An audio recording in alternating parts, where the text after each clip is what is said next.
The four remaining people who were held hostage at the synagogue in the U.S. state of Texas have been safely released. This is more than 10 hours after gunmen disrupted a religious service and began a tense standoff with police there. To talk about this in more detail is American journalist Lisa Daftari, joining us once again from Los Angeles. Lisa, local reporters heard the sound of explosions and gunshots shortly before Texas Governor Greg Abbott announced the crisis was over, and the gunman, 44-year-old Malik Faisal Akra, a British national, was dead. Yeah, we have the video actually of the final moments of the escape of the remaining three hostages on our website, foreigndesknews.com. It's out of a movie. I mean, you talk about going to Sabbath services after this pandemic, meaning you're trying to find peace. You're trying to participate in prayer on the holy Sabbath day in this synagogue. And the rabbi, along with three others, were held hostage for over 10 hours. And none of this would have come to light as quickly as it did if it were not for the streaming of the service on Facebook for those who could not attend in person. And that recording has actually been taken down, obviously, from Facebook. But in the initial moments of this hostage takeover, people were hearing screaming and profanities and threats being made from the hostage taker, to which authorities were called to the scene. And ultimately, as you said, the FBI had to come in with a special team that was flown in. This is a team that conducts, hostage release, and they had to storm in and, of course, kill the perpetrator and successfully release the remaining those who were hostages there. Now, Lisa, the gunman Malik Akra was demanding the release of a Pakistani neuroscientist who was sentenced to 2010 for 86 years in prison. Tell me more about that. Yeah, we have a profile on her on our website too today. Lady Al-Qaeda is what she is known as. This is a woman who is highly educated. She has 3 science degrees. She is married to an anesthesiologist, and she found it, her life's mission to help Al-Qaeda and to try to kill U.S. Military members. And because of this attempt, she was sentenced to 86 years rather, and she is being held in a Texas prison. This man was calling her his sister, and then she from prison has released a statement saying that it's not actually her brother, but we're thinking that he's calling her his sister, as in they are of the same background, of the same faith, and she is like a sister to him. And many groups have called for her release, including CARE. CARE is the national lobby for the Muslims here in the United States. They're recognized by the White House and many other official groups, and they themselves have called out for the release of this woman. So you can see that there is obviously precedent for there being public outcry for the release of this woman. Just like this man, he walks into a synagogue and he is demanding the release from federal authorities of the release of this woman. Now, the FBI has really put their foot in their mouth with their PR arm, doing an awful butcher job on the headlines that came out about this. The FBI said it has nothing to do with the Jewish community. Now, a man walks into a synagogue. He actually targets a synagogue, a Jewish place of worship. He targets the rabbi, who is the leader of this synagogue. And the FBI has the audacity to tell the community that this has nothing to do. It's a random attack, right? So a lot of people are talking about that today, and obviously the backlash that this has caused. Now, 2 teenagers were arrested in the United Kingdom in connection to the Texas synagogue hostage standoff. What is the actual connection here? Yeah, we have yet to hear what the connection is. And Jake Sullivan, national security advisor here in the United States, went on the Sunday talk shows to say, we don't yet know what the breadth of this is. We don't know if this is, a one-off, or if there is, a coordinated plan or strategy or larger plot here. But these 2 individuals who were very quickly arrested on Sunday in the UK have been taken in for questioning, interrogation regarding the perpetrator and what he has done. Of course, there's always. I always used to hate the word, a one-off or lone wolf in the scheme of terror attacks, because regardless, that individual has been radicalized, or that individual comes from a community or a group or a network of other terrorists or others who have helped him or have radicalized him or have influenced and inspired him to carry out that attack. And in this case, perhaps these two individuals are either family members or they are part of the same network, and they may have more information that can help us with the exact motive. We know this is terrorism, but the exact motive that this individual had. I was going to ask you as well, with the hostage taking at the synagogue in Texas, isn't Texas open carry? So wouldn't everybody at the synagogue, maybe in the congregation, have guns at the time? So kind of surprising that it took as long as it did. Great question, Hal. That was the first thing that came to my mind as well. How did this happen in Texas? And actually, I was able to locate a primary source, an individual who used to belong to this congregation and no longer does.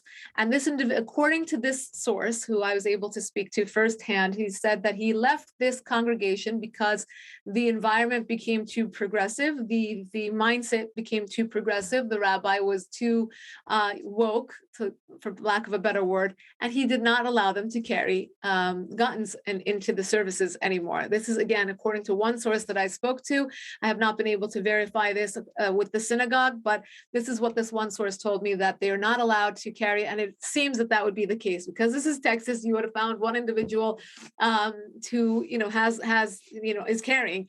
To add to that, I know here in Los Angeles, and I have lived in New York City, I know that synagogues are obviously targets, and they usually have armed guards outside the periphery of the synagogue. That's what I have seen in my experience. And why there wasn't a guard at this particular synagogue, again, maybe they don't have that experience, or they weren't thinking that this would happen, but it was a vulnerable, soft target, and the perpetrator either knew or didn't know, and was able to carry out this for 10 long, horrific hours. Yeah, it sounds like the government definitely did his homework there. Lisa, Russian President Vladimir Putin is hosting his Iranian counterpart for talks in Moscow next week, as Russia is trying to help salvage a nuclear deal between the world powers and Tehran. Now, Lisa, I remember Donald Trump pulled Washington out of the deal in 2018, and Iran later breached many of the deal's nuclear restrictions and kept pushing beyond them.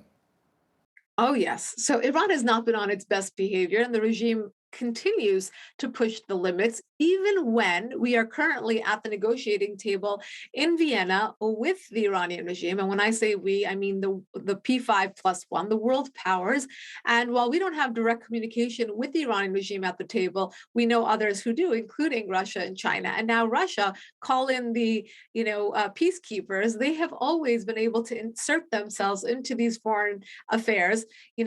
Remember, if you rewind back to chemical weapons in Syria, and Russia swoops in and says, we'll take care of it. Well, what happens? They expanded their influence in the region. And now the same thing with the Iranian regime. Well, Russia would like to be the one who controls the situation and allows this deal to go through. As we know, the Europeans, the Russians, the Chinese, they are gung-ho. They really want this deal to go through. The United States, we do have an administration that is very much wanting this deal to go through, but they have to actually be a bit more cautious, because, again, the details here don't paint a pretty picture for us to get back into a deal, or to normalize relations, or to release the sanctions, or to unfreeze the assets for the Iranian regime. And now you have Putin and President Raisi of Iran meeting next week. That this is not a good situation. I think the United States and world powers should wake up to the fact that the Iranian regime is either not interested, or they believe that they have such of an upper hand in this situation that they're the ones who are going to call the shots, without changing any of their behavior, without stopping the support of terrorism, without stopping to financially support terror groups and activities in the region, and of course, their weapons program. Ukraine has accused Russia of being behind a cyber attack that affected government and private computer networks as part of an alleged hybrid war against Ukraine. Yeah, so we know the Russians are fixated on getting under Ukraine's skin. And of course, they still have their assets on the Ukrainian border, which is upsetting Ukraine. You have the world powers trying to put some pressure on Russia to withdraw, and making all sorts of threats to say, if Russia doesn't de-escalate the situation with Ukraine, that X, Y, and Z will happen. None of that has deterred the Russians. And now the Ukrainians are claiming a very, very expansive cyber attack against Ukraine that has Russia's fingerprints all over it. And of course, we have experienced some of that, right? A lot of the large infrastructure, both private and public attacks on cyber networks that have been done here in North America. Have had Russia behind it, so we're not surprised to see Russia take this sort of attack. And remember, the new warfare of the future and the present is no longer on the battlefield, but of course on the net, and that's what we're seeing here. Now, speaking of tensions, Lisa, South Korea's military is reporting that North Korea fired 2 suspected short-range ballistic missiles from an airport in its capital city of Pyongyang. Japan also reported the launch. Now, in less than 2 weeks, nuclear-armed North Korea has conducted 3 other missile tests. Many people are condemning these actions as a threat to peace and security. Yeah, I feel like the North Koreans feel like they're on a roll here with the flexing, right? So they will continue to show their power to the world. They are fearless right now. You remember Donald Trump was able to sit down with the North Koreans and say, let's work towards something in the future. And of course, that didn't happen. It didn't come to fruition. But at least during that time period, we were not seeing so many of these missile launches in tandem, and for the North Koreans to have such a Cold War sort of to be so isolated from the rest of the world, and to continue making these threats. Of course, the regional allies are concerned. Joe Biden will have a call on Zoom with Japan next week. I'm sure that will come up in conversation. And of course, South Korea has expressed its concerns, but the North Koreans will continue with their chest thumping for as long as they can get away with it, because that is their handbook. That is what they are looking to do. Not normalize relations. They're not looking to play along with the rest of the kids at the playground, but they want to be that world power. They want to be an isolated power, and it looks like they're doing just that. France will begin to see a lot of what we've been experiencing here in North America: vaccine passports. French Parliament passed a law which says the people will require a certificate of vaccination against COVID-19 in order to enter public restaurants, cafes, cinemas, and long-distance trains, Lisa. Oh, yes. So you have President Macron, who is up for election in April. So it's interesting to see him take such, rogue measures in the final hours leading up to his reelection. But he has gone on record to say, and I quote, he's going to do whatever he can to, quote, piss off those who are unvaccinated, hoping to inspire or coerce them into getting vaccinated. And that's exactly what he is doing. You see the streets of Paris and other places in France flood with protesters who are just chanting for freedom and to not have any mandates. And here you have Macron going forward with a vaccine passport, not allowing them to live normal lives, like you said, go to school and go to university and go to work and go to restaurants and cafes.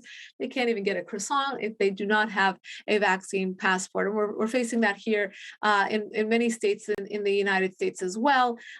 Again, remember how you don't have to show an ID. Well, they want to push for not showing ID when you vote, but you have to show your vaccine passport if you want to have a cappuccino. So this is interesting times we're living, and very unprecedented and also dangerous times that we're living, because you can't just push forward with things that go against people's civil liberties and freedoms and expect them not to get out onto the streets and to protest that.